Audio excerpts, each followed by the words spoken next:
38 வருடங்கள் ஒரே படுக்கை, ஒரே இடம், ஒரே வேதனை. பெதஸ்தா குளத்தருகே ஒரு மனிதன் படுத்திருந்தான். நடக்க முடியாதவன், உதவி செய்ய யாருமில்லாதவன். அந்த குளத்தில் சில நேரங்களில் தண்ணீர் அசையும்.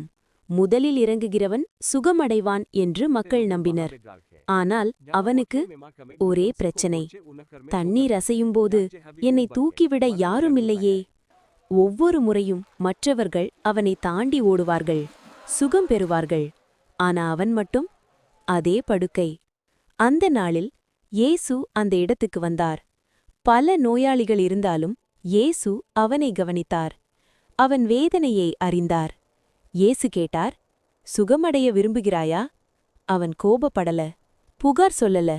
மெதுவாக சொன்னான், ஆண்டவரே, நீர் அசையும்போது என்னை குளத்திற்குள் தூக்கிவிட எனக்கு யாருமில்லை. நான் வருவதற்குள் வேறொருவன் முன்னாடியே இறங்கிடுறான். அப்போ இயேசு ஒரே ஒரு வார்த்தை சொன்னார். அது மருந்தில்லை, அது மந்திரமில்லை, அது அதிகாரத்தோடு சொன்ன வார்த்தை. எழுந்து உன் படுக்கையை எடுத்து நட. அந்த நொடியே 38 வருடங்கள் செய்ய முடியாதது நடந்தது.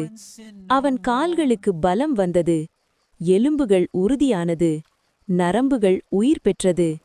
அவன் மெதுவாக எழுந்தான், படுக்கையை தூக்கினான், முதல் முறையாக நடந்தான்.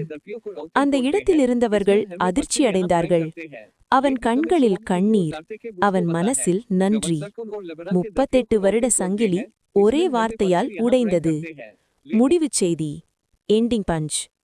மனிதர்கள் உதவாத இடத்திலும், காலம் எவ்வளவு நீண்டிருந்தாலும் இயேசுவின் ஒரு வார்த்தை போதும். அவர் சொன்னால் எழுதல்